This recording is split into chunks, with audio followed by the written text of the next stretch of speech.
30শে August শুরু হয় আমাদের ম্যাথের স্টাডি ট্যুর।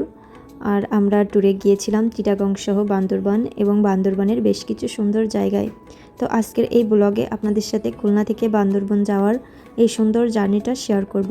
প্রথমে আমি রেডি হয়ে চলে গিয়েছিলাম জিরো পয়েন্টের রূপকথা রেস্টুরেন্টে খাওয়া দাওয়া করার জন্য। যেহেতু জিরো পয়েন্ট থেকে রাত 8টায় ভ্রমণের উদ্দেশ্যে যাত্রা শুরু হবে, তাই ভাবলাম রাতের ডিনারটা এখান থেকেই সেরে নিই। এর আগেও আমি এইখানে খেয়েছি, এখানকার খাবার বেশ ভালোই, তাই খাবারের প্রয়োজন হলে এখানে আসি। আর এখানে এসে অর্ডার দিলাম কচু শাক আর পাতলা ডাল এবং চুই ঝাল ও রসুনের মাংস। আপনারা যদি বাইরে থেকে কখনো খুলনায় আসেন তাহলে এই হাঁসের মাংসটা কিন্তু অবশ্যই ট্রাই করবেন, খেতে বেশ ভালোই। আর যারা চুই ঝাল খাননি তারা তো অবশ্যই ট্রাই করবেন। তো তারপর এই যে মাংস দিয়ে ভাত খাওয়ার পর অবশেষে আমি এই পাতলা ডালটা একটু ট্রাই করলাম। আমি সাধারণত মাংস খাওয়ার পরেই ডাল খেতে একটু বেশি পছন্দ করি। খাওয়া দাওয়া শেষে এই যে গোমৌরি খেতে খেতে বিলটাও চলে আসলো। দেখেন মাত্র 305 টাকায় কত কিছু হয়ে গেছে, তাই না?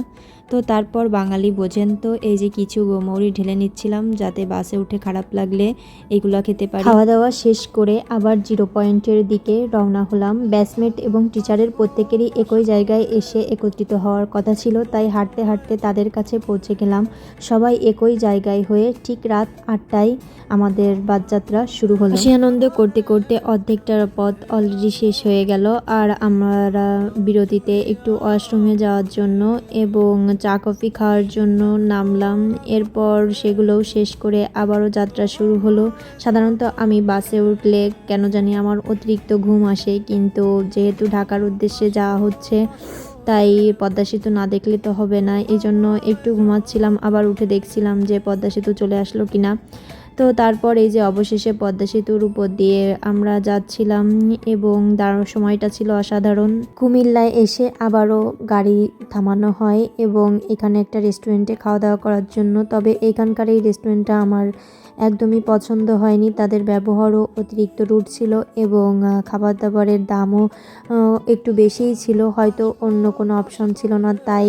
এরপর বিভিন্ন জায়গা ভ্রমণের পর অবশেষে সকাল হতে না হতে আমরা চিটাগাং শহরে পৌঁছে গেলাম সকাল 7টার দিকে।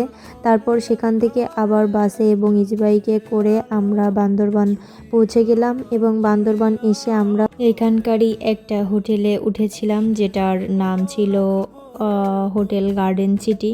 তো এখানে আমরা 2 দিন ছিলাম আর এইখান থেকে মূলত আমরা পাহাড়ের বিভিন্ন জায়গায় ভ্রমণ করেছি। তো এর পরের ভিডিওতে আপনাদের সাথে পাহাড়ের সেই ঘোরার কিছু কিছু অংশ শেয়ার করব। ততক্ষণে সবাই ভালো থাকবেন, সুস্থ থাকবেন, টাটা।